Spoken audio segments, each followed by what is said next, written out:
जब किसी कंडक्टर में करंट पास होता है तो करंट पास होने की वजह से उस कंडक्टर के अराउंड मैग्नेटिक फील्ड प्रोड्यूस होती है। अगर वो स्ट्रेट कंडक्टर होगा तो उसके around circular magnetic field produce हो रही होगी। अब यही कंडक्टर अगर हम इसको रखते हैं किसी एक्सटर्नल मैग्नेटिक फील्ड में तो क्या होगा, ये दोनों मैग्नेटिक फील्ड जब आपस में इंटरैक्ट करेंगी तो इनके इंटरैक्ट करने की वजह से इस कंडक्टर के राइट और लेफ्ट साइड के ऊपर स्ट्रॉन्ग और वीक मैग्नेटिक फील्ड प्रोड्यूस होगी, जिसकी वजह से इस कंडक्टर के ऊपर एक मैग्नेटिक फोर्स अप्लाई होगी और कंडक्टर मूव करना स्टार्ट कर देगा। अब सपोज करें कि ये कंडक्टर एक रेक्टेंगुलर कॉइल है और वो रेक्टेंगुलर कॉइल प्लेस्ड है एक एक्सटर्नल मैग्नेटिक फील्ड में। अब जब उस कॉइल में करंट पास होगा तो क्या होगा, फोर्स अब भी अप्लाई होगी, लेकिन इस फोर्स की वजह से वो कॉइल अपने फिक्स एक्सिस ऑफ रोटेशन के अबाउट रोटेट करना स्टार्ट कर देगी। इसे हम कहते हैं torque produce in a current carrying coil place in a magnetic field. अब इस टॉर्क के फार्मूला को अगर देखा जाए, क्या है, torque is equal to NIAB sine theta या NIAB कॉस थीटा। टॉर्क की डायरेक्ट जो डिपेंडेंस है वो करंट की मैग्नीट्यूड के ऊपर है कि करंट की अगर मैग्नीट्यूड ज्यादा होगी तो टॉर्क ज्यादा, और करंट की अगर मैग्नीट्यूड कम तो टॉर्क कम होगी। इसे हम कहाँ यूज करते हैं? इसकी एक एप्लीकेशन हमारे पास है गैल्वेनोमीटर। गैल्वेनोमीटर वो डिवाइस है जिसे यूज किया जाता है किसी भी सर्किट में करंट को डिटेक्ट करने के लिए।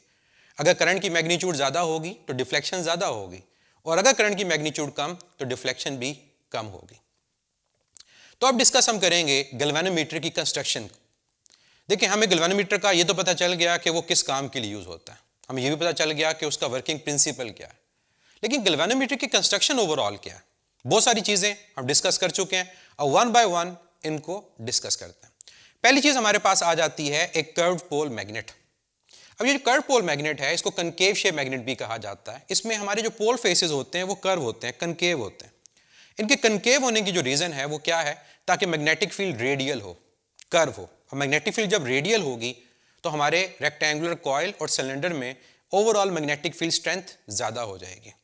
दूसरी चीज, एक सॉफ्ट आयरन सिलेंडर, और इस सॉफ्ट आयरन सिलेंडर के ऊपर एक रेक्टेंगुलर कॉइल वाइंड हुई है जिसमें करंट ने पास होना है। अब यही वो आयरन सिलेंडर है कि अगर आप इसको देखें कि इसमें से मैक्सिमम मैग्नेटिक फील्ड लाइंस कब पास करेंगी, जब मैग्नेटिक फील्ड रेडियल होगी तो स्ट्रेंथ ऑटोमेटिकली इंक्रीज कर जाएगी। तो टॉर्क का जो फार्मूला है NIAB cos थीटा, उस फार्मूला के अकॉर्डिंग अगर B की वैल्यू ज्यादा होगी तो ओवरऑल हमारी गैल्वेनोमीटर की सेंसिटिविटी ज्यादा हो जाएगी। नेक्स्ट चीज पे चलते हैं।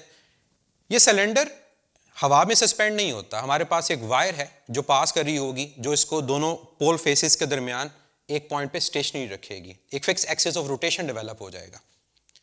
अब टॉप और लोअर एंड के ऊपर क्या है, स्पाइरल्स हैं। इन स्पाइरल का काम क्या होता है कि जब कॉइल ने रोटेट होना है तो एक रीस्टोरिंग टॉर्क प्रोड्यूस होगी ताकि कॉइल वापस अपनी इनिशियल पोजीशन पे आ सके।